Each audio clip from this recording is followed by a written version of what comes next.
ஒன்றாக அமர்ந்து மது அருந்திய நண்பர்கள். திடீரென நண்பர்களுக்கிடையே ஏற்பட்ட மோதல்.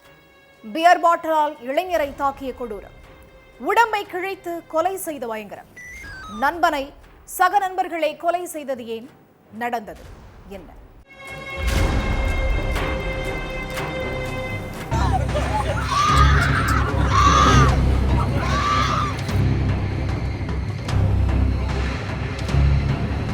கொல்லிமேடு மைதானம் வழியா பொதுமக்கள் சிலர் பைக்ல போயிட்டு இருந்தாங்க.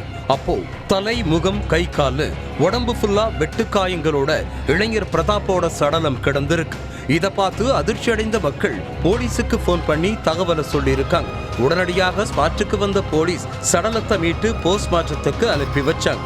அடுத்து அங்க கிடந்த செல்போனை கைப்பற்றின போலீஸ் பிரதாப்புக்கு யாரு அடிக்கடி கால் பண்ணிருக்கா, யார்கிட்ட இருந்து லாஸ்ட் கால் வந்திருக்குதுன்னு செக் பண்ணிருக்காங்க. அதுல லாஸ்ட் கால் லிஸ்ட்ல இளைஞர் வினோதோட பேரு காட்டியிருக்கு. அது மட்டும் இல்லாம பிரதாப்போட செல்போன் 10:30 மணியோட ஸ்விட்ச் ஆஃபும் ஆகியிருக்கு. இதனால வினோத் மேல சந்தேகம் அடைஞ்ச போலீஸ் அவரோட செல்போன் நம்பரை ட்ரேஸ் பண்ணி அதே ஏரியாவுல பதுங்கி இருந்தவரை பிடிச்சு விசாரிச்சிருக்காங்க. புதுச்சேரியில் உள்ள கருவடிக்குப்பம் மேட்டுத்தருவை சேர்ந்த பிரதாப்பும் அதே ஏரியாவில் உள்ள பழனி, வினோத், கிருஷ்ணகுமார்னு 4 பேரும் க்ளோஸ் ஃப்ரெண்ட்ஸா இருந்திருக்காங்க. ஒன்னா வெளியில போறது, ஒன்னா மது அருந்துறதுன்னு இருந்திருக்காங்க. 10 நாளைக்கு முன்னாடி மேட்டுப்பாளையம் பகுதியில ஒரு பிறந்தநாள் விழா நடந்திருக்கு. இதுக்கு பிரதாப், அவரோட காதலி, நண்பர்கள் வினோத், பழனி, கிருஷ்ணகுமார்னு எல்லாரும் போயிருக்காங்க.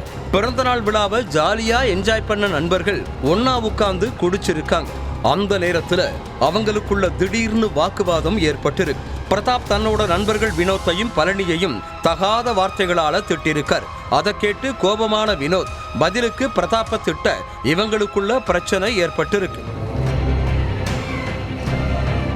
அது மட்டும் இல்லாம இந்த 3 பேரும் சேர்ந்து பிரதாப்போட காதலியையும் தகாத வார்த்தைகளால திட்டுனதா கூறப்படுது. இதனால் கடும் கோபமான பிரதாப், பிரச்சனை உங்களுக்கும் எனக்கும் தான், எதுக்கு சம்பந்தமே இல்லாம என்னோட காதலியை திட்டுறீங்கன்னு கேட்டு இருக்கார். அதுக்கு வினோத், அப்படித்தான் திட்டுவோம்னு சொல்ல 2 தரப்புக்கும் இடையில கை கலப்பு ஏற்பட்டிருக்கு. இதை பார்த்தா அங்கிருந்தவங்க 2 தரப்பையும் விலக்கி விட்டு இருக்காங்க.